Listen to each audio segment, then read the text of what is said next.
এটাও আমাদের জন্য একটা প্রমাণ বহন করে যে দাজ্জালের সাথে সাক্ষাৎ সম্ভব।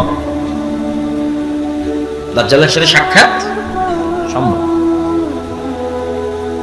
তামিম আদ-দারির যদি দাজ্জালের সাথে সাক্ষাৎ সম্ভব, তো আজকের পৃথিবীর যে কোনো মানুষের দাজ্জালের সাথে সাক্ষাৎ সম্ভব, তার প্রকাশের পূর্বেই, মানে সে পৃথিবীতে আগমনের পূর্বেই। সুতরাং এখনো যে কেউ দাজ্জালের সাথে যোগাযোগ করছে না, দাজ্জালের সাথে দেখা করছে না, সাক্ষাৎ করছে না, এটা সম্পূর্ণরূপে উড়িয়ে দেওয়া যাবে না। কেন? তামিম আদ-দারি দাজ্জালের সাথে সাক্ষাৎ করেছে। আপনি বলবেন এখনকার আধুনিক স্যাটেলাইট, এই স্যাটেলাইটের মধ্যে পৃথিবীর এমন কোনো দ্বীপ নাই, এমন কোনো জায়গা নাই যেটা মানুষ জানে না। তো অ্যাপস্টিন ফাইল প্রকাশের আগে কে জানতো যে অ্যাপস্টিনের এরকম একটা দ্বীপ আছে, যেই দ্বীপে মার্ক জুকারবার্গ যায়, পৃথিবীর সব ধনকুবেররা যায়, আর সেখানে এইভাবে নারী সাপ্লাই হয়, ছোট ছোট শিশু বাচ্চা সাপ্লাই হয়, আবার তাদেরকে এভাবে ধর্ষণও করা হয়। স্যাটেলাইট তো ঠিকই ছিল, কে জানতো? যার স্যাটেলাইট আছে যদি জানতে না দেয় আপনাকে, স্যাটেলাইট তো আমার নাই, তার আছে যারা আজকের পৃথিবীর ক্ষমতা নিয়ন্ত্রণ করতেছে। ও যদি আমাদের জানতে না দেয়, আমাদের বাপের ক্ষমতা নেই জানার যে কোথায় কি হচ্ছে, সম্ভব না। আর যদি মেনে নেই যে না, আসলে এই পৃথিবী, যেই পৃথিবী আমরা এখন চোখে দেখছি, এই পৃথিবীতে দাজ্জাল নাই, তো বিজ্ঞান বলতেছে যে মানুষ 3D ডাইমেনশনে দেখে। এই পৃথিবীতে এমন প্রাণীর বসবাস সম্ভব যে 3 ডাইমেনশনের উপরে, 4th dimension, 5th dimension, 6th dimension, 7th ডাইমেনশনে বসবাস করে। এই পৃথিবীতে আছে, কিন্তু মানুষ দেখতে পাবে না। যেমন জিন আছে, দেখতে পাচ্ছি না, ফেরেশতা আছে, দেখতে পাচ্ছি না, এরা অন্য ডাইমেনশনে বসবাস করতেছে। ঠিক আপনি যদি একটা ছোট্ট পাখিকে একটা বন্দি ঘরের মধ্যে ছেড়ে দেন, পাখি জানালাই খুঁজে পাবে না, অথচ আপনি বলছেন কিরা আমি তো জানালা দেখতে পাচ্ছি, ও দেখতে পায় না কেন? এরকম আপনি যে কোনো প্রাণীর সাথে চেক করতে পারেন, সাপের সাথে চেক করতে পারেন, সাপের দৃষ্টি কেমন, সাপ কতটুকু দেখে, কোন লেভেল পর্যন্ত দেখে, আমাদের মতো দেখে না। কুকুরের দৃষ্টি কেমন, সেটা আমাদের মতো দেখে না। আপনার আশেপাশে এরকম হাজারো উদাহরণ আছে, আপনি যেমন দেখেন ওরা ওরকম দেখে না, ওরা ভিন্ন লেভেলের দেখে। তাহলে আমাকে ফেরেশতা দেখতেছে, জিন দেখতেছে, আমি জিন ফেরেশতাকে দেখতেছি না। আল্লাহ চাইলে দেখা যাবে। সুতরাং পৃথিবীতে থাকা অবস্থাতেও না দেখা সম্ভব।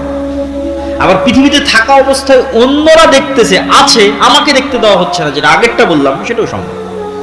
আমাকে জানতে দেওয়া হচ্ছে না, সেটাও সম্ভব। এবং দাজ্জালের প্রকাশের পূর্বে তার সাথে সাক্ষাৎও সম্ভব।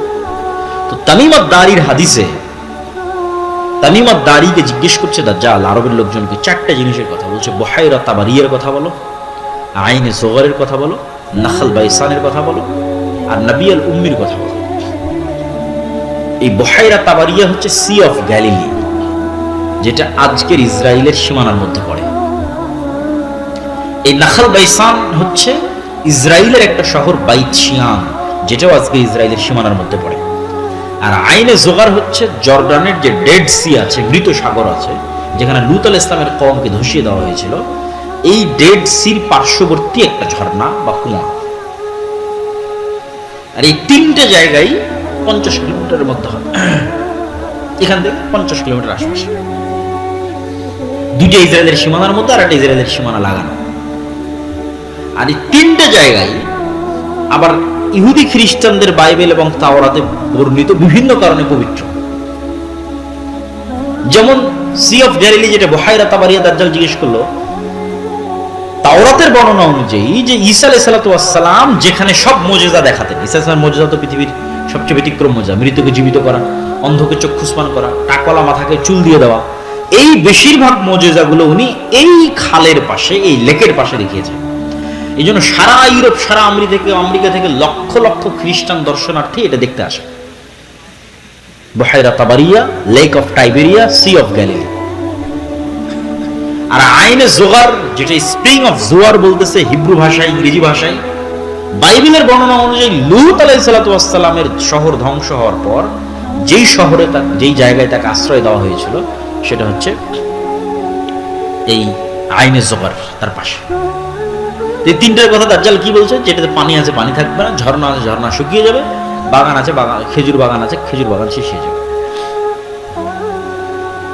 আর নবী আল উম্মির কথা বলো, নবী আল উম্মি হচ্ছে পড়ালেখা জানে না এমন নবী। তো বলে এই অবস্থা নবী আল উম্মির। তারপরে দাজ্জাল নিজেই বলতেছে আমি বের হব, 40 দিন পৃথিবীতে চলাচল করব, আমার এই ক্ষমতা থাকবে। এবং দাজ্জালের ওই ক্ষমতার কথাগুলো রাসূল সাল্লাল্লাহু আলাইহি ওয়াসাল্লাম বলে গেছেন। তাহলে দাজ্জালের সাথে কেউ পারবে না। দাজ্জালের সাথে একমাত্র কে পারবে? ঈসা আলাইহিস সালাম। দাজ্জাল যখন পৃথিবীতে বের হয়ে যাবে তখন মুমিন মুসলমানদের বাঁচার কোনো রাস্তা থাকবে না। এমনকি রাসূল সাল্লাল্লাহু আলাইহি ওয়াসাল্লামের হাদিসের বর্ণনা অনুযায়ী সিরিয়ার এক অঞ্চলের মানুষ যারা দাজ্জালের প্রতি ঈমান আনবে না, ওদেরকে ওদের ধনুক চাবিয়ে খেতে হবে, কোনো খাবার থাকবে না। এইরকম ভয়ঙ্কর দুর্ভিক্ষ দেখা দেবে। গাড় পাহাড় বিভিন্ন জায়গায় আশ্রয় লুকিয়ে থাকতে হবে, অপেক্ষায় থাকবে ঈসা আলাইহিস সালামের আগমনের। ঈসা আলাইহিস সালাম যখন আসবে, লুদ নামক দরজা জেরুজালেমের, যেখানে এখন এয়ারপোর্ট, সেখানে ঈসা আলাইহিস সালামকে দেখা মাত্র দাজ্জাল গলতে থাকবে পানির মতো। কিন্তু সে গলে শেষ হওয়ার আগেই ঈসা আলাইহিস সালাম তাকে নিজে হাতে হত্যা করবেন এবং সেই রক্ত দুনিয়ার মানুষকে দেখাবেন।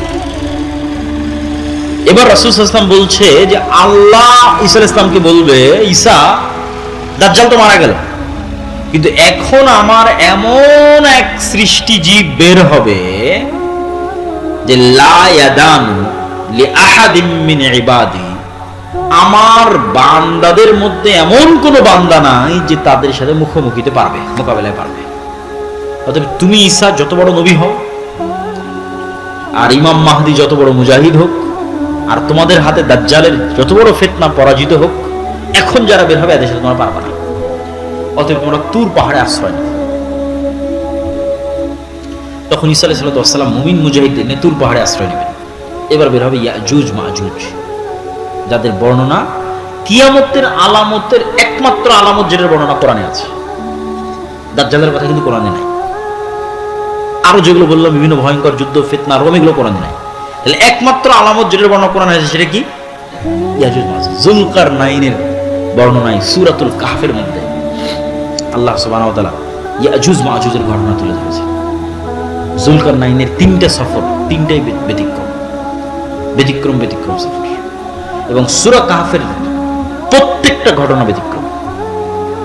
সূরা কাহফের আসহাবে কাহফের ঘটনা ব্যতিক্রম। সূরা কাহফের মধ্যে যে ঘটনাগুলো আছে, প্রায় 4টা ঘটনা সূরা কাহফের মধ্যে, 4টাই ব্যতিক্রম ঘটনা। একটা তো আসহাবে কাহফের ঘটনা, গুহার মধ্যে ঘুমিয়ে গেল 300 বছর, 310, 309 বছর ঘুমিয়ে থাকলো, আশ্চর্য ঘটনা। অথচ মানুষ তাদেরকে দেখে, তাদেরকে মনে করে জীবিত, অথচ তারা মৃত বা ঘুমন্ত। তারপরে সূর্যের উদয়ের কথা এমন ভাবে বলা আছে ওই আয়াতে, মিলানোই কঠিন যদি অনুবাদ পড়ে দেখেন। 2 নম্বর ব্যতিক্রম ঘটনা কি বলা আছে? মুসা আলাইহিস সালাম আর খিজির আলাইহিস সালামের ঘটনা, তার এক আশ্চর্য ঘটনা। মাছ, শুকনা মাছ, রান্না করা মাছ নিয়ে গেছে, সেই মাছ যেখানে জীবিত হয়ে বের হয়ে গেছে, সেখানে খিজির আলাইহিস সালাম বেঁচে আছে না মারা গেছে, আর তার সাথে কারো দেখা হচ্ছে কিনা, কই থেকে আসলে খিজির আলাইহিস সালাম, কই থাকে, এই আর এক আশ্চর্য ঘটনা। 3 নম্বর আশ্চর্য ঘটনা যুলকারনাইন। যুলকারনাইন 3টা সফর দিল, 3টে সফরের একটা সফরে ইয়াজুজ মাজুজ।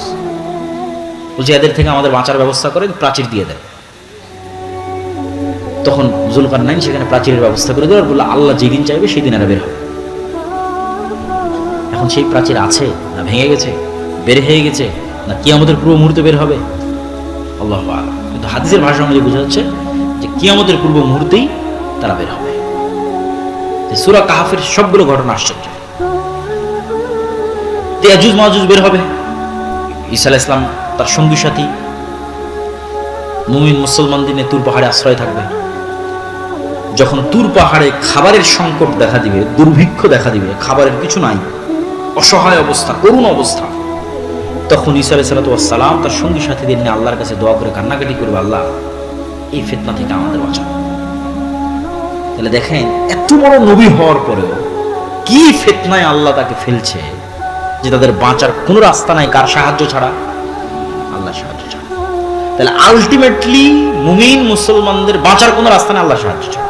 এটা ঈসা আলাইহিস সালামের বাঁচার রাস্তা নেই আল্লাহর সাহায্য ছাড়া, মুহাম্মদ সাল্লাল্লাহু আলাইহি ওয়াসাল্লামের বাঁচার রাস্তা নেই আল্লাহর সাহায্য ছাড়া। এই জন্য দুনিয়াবি আসবাবে ভরসা করে ইসলামের বিজয় হয়নি, হবে না। দুনিয়াবি কারণে বিজয় সম্ভব নয়, আল্লাহর সাহায্যেই বিজয় সম্ভব। তাহলে বিজয় হচ্ছে না কেন? আল্লাহর সাহায্য পাওয়ার শর্ত পূরণ করিনি, এই জন্য। দুনিয়ার শক্তিতে কম আছে, এই জন্য এটা ভুল কথা। মুসলমানদের কোনোদিন দুনিয়াবি শক্তিতে বিজয় হয়নি, কোনোদিন হবেও না। মুসলমানদের বিজয় হয় আল্লাহর সাহায্যে। তো তোমার বিজয় হয় না কেন? তুমি আল্লাহর সাহায্য পাওয়ার শর্ত পূরণ করো, এই জন্য। আল্লাহর সাহায্য পাওয়ার যোগ্য হওনি, এই জন্য। এটা হলো আসল কারণ। ঈসা আলাইহিস সালামের চলবে না আল্লাহর সাহায্য ছাড়া।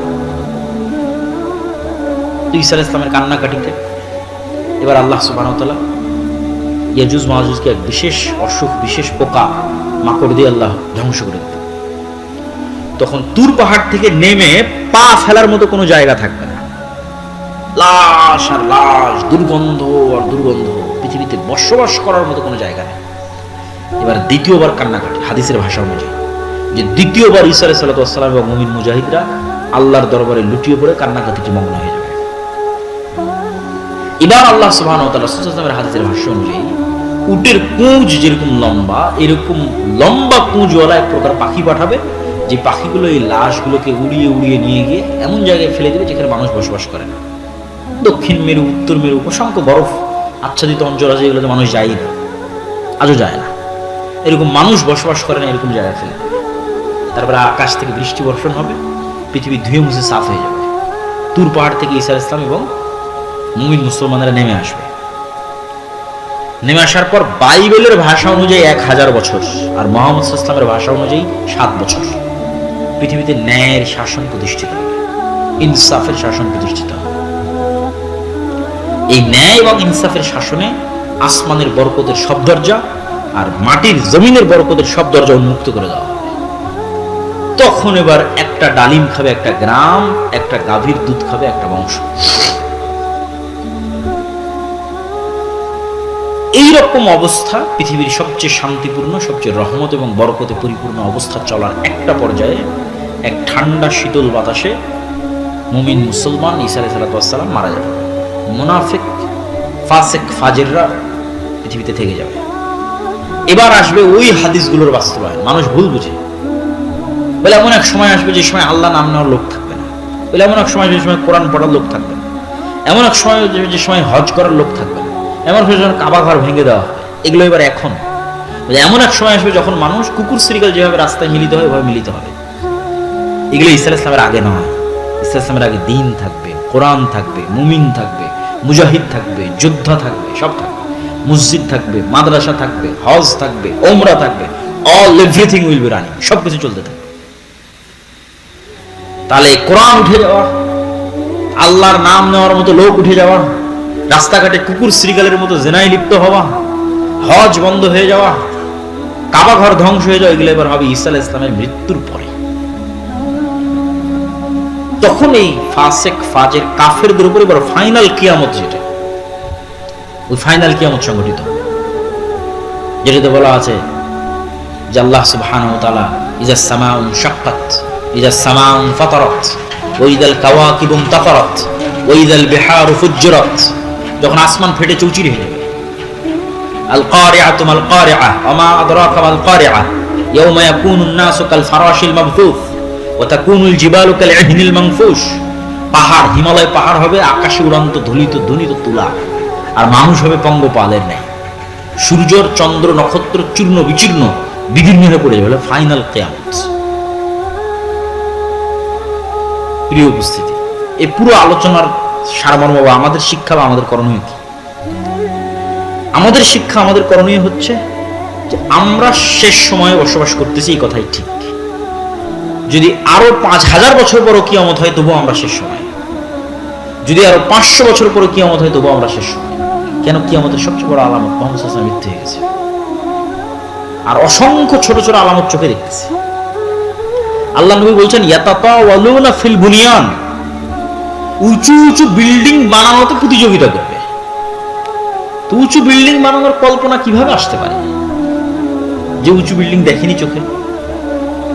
হয়তো বলছে উঁচু বিল্ডিং নিয়ে প্রতিযোগিতা করবে, কিন্তু হয়ে গেছে উঁচু উঁচু বিল্ডিং নিয়ে প্রতিযোগিতা। রাসূল সাল্লাল্লাহু আলাইহি ওয়াসাল্লামের হাদিসগুলো দেখলে বোঝা যায় যে না দেখে যে জিনিসগুলোর বর্ণনা রাসূল সাল্লাল্লাহু আলাইহি ওয়াসাল্লাম দিয়েছেন সেগুলো আমরা নিজেরা বাস্তবে সচক্ষে দেখতেছি। এগুলোই কিয়ামতের আলামতের জন্য যথেষ্ট। তা আমাদের আজকের আলোচনার সারমর্ম কি? আমাদের দুটো জিনিস লাগবে, তাহলে আমরা পৃথিবীতে ফিতনা মুক্ত অবস্থায় বিদায় নিতে পারব। 1 নাম্বার বলেছি, পরকালের প্রতি অগাধ বিশ্বাস। আপনার প্রত্যেক কাজের পিছনে মূল উদ্দেশ্য থাকবে জান্নাতে যাওয়া। ওইটা সফল হলে আপনি আসল সফল, দুনিয়াতে সফল নয়। দুনিয়াতে সফল নয়। দুনিয়াতে আপনি সবসময় জিতবেন, সবসময় আপনার কাছে ক্ষমতা থাকবে না, তাহলে দাজ্জালের ফিতনা আল্লাহ দিত না। তখন মুমিন মুসলমানদের হাতে কোনই ক্ষমতা থাকবে না, সব ক্ষমতা দাজ্জালের হাতে। আর আপনি কি, আপনাকে ঈমান নিয়ে বাঁচতে হবে, এটাই সফলতা। ঈমান নিয়ে বাঁচাটাই সফলতা। ঈমান নিয়ে বাঁচার জন্য আমি বলেছি দুটো জিনিস লাগবে। এক, পরকালের প্রতি অগাধ আস্থা ও বিশ্বাস, পরকালকে দেখতে পেতে হবে। মৃত্যু পরবর্তী জীবন হচ্ছে বাস্তব জীবন। অমাল হায়াতুদ দুনিয়া ইল্লা লাইবুন ওয়া লাহু, এই দুনিয়ার জীবনের কোনো দাম নাই, এটা খেলতামাশা মাত্র। প্রকৃত জীবন কি?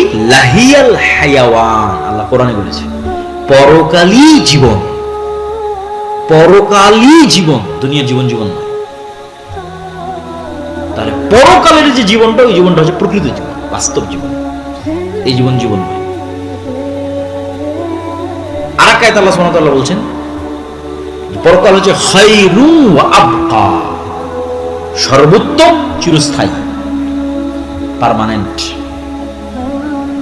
তাহলে ক্ষণস্থায়ী এই দুনিয়াতে সফলতা কি?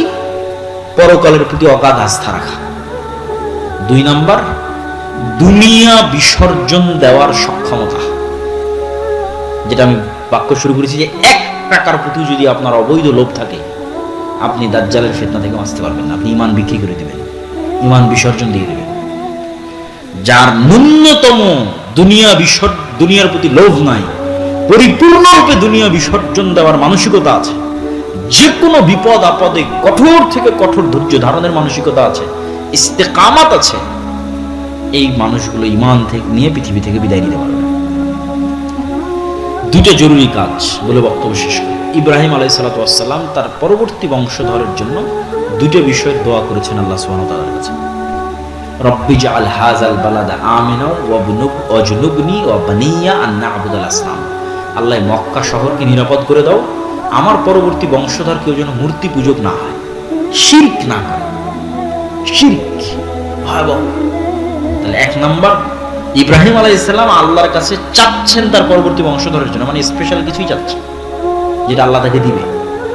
1, মক্কা শহরকে নিরাপদ করে দেন। 2, আমার পরবর্তী বংশধরের জন্য শিরক না করে। 3, রব্বি জাআলনি মুকিমাস সালাহ ওয়া মিন যুররিয়াতি, আমার পরবর্তী বংশধর। তাহলে 5 ওয়াক্ত সালাতের উপর প্রতিষ্ঠিত থাকা এবং ঈমানের উপর প্রতিষ্ঠিত থাকা, এটাই মুসলমানের বাঁচার রাস্তা। কি খেলো, কি পড়লো, কি পেলো, ওটা নয়।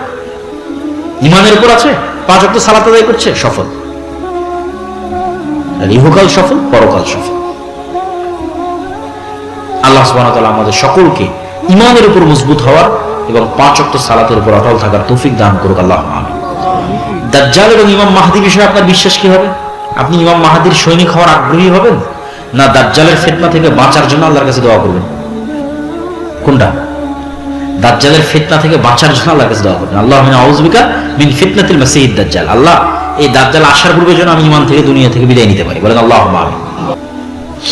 তাহলে মুহাম্মদ সাল্লাল্লাহু আলাইহি ওয়াসাল্লামের পৃথিবীতে আগমন এবং পৃথিবী থেকে মুহাম্মদ সাল্লাল্লাহু আলাইহি ওয়াসাল্লামের বিদায়, এটা কিয়ামতের অনেক বড় একটা আলামত। এই আলামতি পার হওয়া হয়ে গেছে 1400 বছর। দাজ্জাল পৃথিবীতে যে কোনো মুহূর্তে বের হয়ে যেতে পারে, এটার প্রমাণ কি? স্বয়ং রাসূল সাল্লাল্লাহু আলাইহি ওয়াসাল্লামের জীবদ্দশাতে ইবনে সাইয়াদ নামে একজন ব্যক্তি, শেখ আব্দুর রাজ্জাক বিন ইউসুফের মরণ একদিন আসবে এই বইয়ে বিস্তারিত আলোচনা করা আছে। ইবনে সাইয়াদ নামে একজন ব্যক্তি, সে ইহুদি, তাকে সাহাবীরা সন্দেহ করলো যে দাজ্জাল। তো আল্লাহর নবী উড়িয়ে দিলেন না যে না, এ দাজ্জাল নয়। তাহলে আল্লাহর নবীও আশঙ্কা করতেন যে তার জীবদ্দশা তো দাজ্জাল চলে আসতে পারে। ওমর রাদিয়াল্লাহু তাআলা আনহু যখন তাকে হত্যা করতে চাইলেন, তখন রাসূল সাল্লাল্লাহু আলাইহি ওয়াসাল্লাম বললেন, এ যদি দাজ্জাল না হয় তো নিরপরাধ মানুষকে হত্যা কেন করবা? আর এ যদি দাজ্জাল হয় তাহলে তাকদীরের লিখন হচ্ছে একে হত্যা করবে। ঈসা আলাইহিস সালাম তুমি তো নও। কিন্তু উনি তো সহজ ভাষায় বলতে পারতেন, আরে ওমর, এ দাজ্জাল নয়, কি দরকার একে হত্যা করে, দাজ্জাল নয়, এটা বলেন। মানে এ যদি দাজ্জাল না হয় নিরপরাধ মানুষকে কেন হত্যা করবা? যদি দাজ্জাল হয়, মানে সম্ভাবনা আছে, যদি দাজ্জাল হয় কে হত্যা করবে? তাহলে আজ থেকে 1400 বছর আগে মুহাম্মদ সাল্লাল্লাহু আলাইহি ওয়াসাল্লাম আশঙ্কা করতেন যে কোনো মুহূর্তে দাজ্জাল বের হয়ে যাবে। তাহলে যে কোনো মুহূর্তে দাজ্জাল বের হয়ে যেতে পারে, এটার সম্ভাবনা আছে।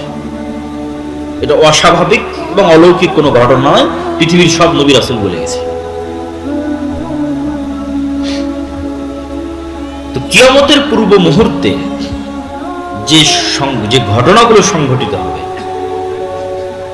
এগুলো সম্পর্কে অনেক কানাঘোষা, অনেক ভুল ব্যাখ্যা, অনেক বিভ্রান্তিকর ব্যাখ্যা, সময় উল্লেখ করা, একটাকে আরেকটার সাথে লাগানো, এগুলো এই যুগে এসে প্রচুর পরিমাণে হচ্ছে। এই জন্য আমাদের সঠিক হাদিস জানা যেমন দরকার, সঠিক ব্যাখ্যা জানাও তেমন দরকার। আর এই বিষয়ে সংক্ষিপ্ত আলোচনা করার কারণ হচ্ছে যে কোরআন এবং হাদিসে দাজ্জালের কথা আছে, শেষ জামানার যুদ্ধের কথা আছে, কিন্তু আধুনিক বিশ্বে কখনো এই কথা এভাবে আলোচিত হয়নি। আজকের পূর্বে মুসলমানদের মধ্যে আলোচনার কথা বলতেছে না, মুসলমানদের আলেম ওলামা বক্তারা আজীবনী দাজ্জাল সম্পর্কে লিখেছে, কিয়ামতের পূর্ব মুহূর্ত সম্পর্কে লিখেছে, কিয়ামত সম্পর্কে লিখেছে, এটা মুসলমানদের কাছে স্বাভাবিক ঘটনা। কিন্তু সারা বিশ্বব্যাপী আলোচনা হবে, এটা ব্যতিক্রম। আমার জানা নাই, হিস্ট্রি ঘেটে দেখতে হবে যে হালাকুখা চেঙ্গিস খানের সময় সারা পৃথিবীব্যাপী আলোচনা হতো কিনা এরকম, অথবা আরো অন্য কোনো সময় সারা পৃথিবীব্যাপী এরকম আলোচনা হতো কিনা। হিস্ট্রিতে, ইতিহাসে মুহাম্মদ সাল্লাল্লাহু আলাইহি ওয়াসাল্লামের মৃত্যুর পর এটা ইতিহাস ঘেটে দেখতে হবে। কিন্তু এখন এই নিকট 100, 200, 300 বছরের মধ্যে সারা পৃথিবীব্যাপী আজকাল পরশু যেভাবে দাজ্জাল সম্পর্কে ব্যাপক আলোচনা হচ্ছে, কিয়ামতের পূর্ব মুহূর্তের যুদ্ধ সম্পর্কে ব্যাপক আলোচনা হচ্ছে, এটা আগে কখনো হয়নি। এই আলোচনা আমি আপনি করছি না, এই আলোচনা আজকে যারা পৃথিবী শাসন করছে তারা করছে। এটা হলো সবচেয়ে ব্যতিক্রম।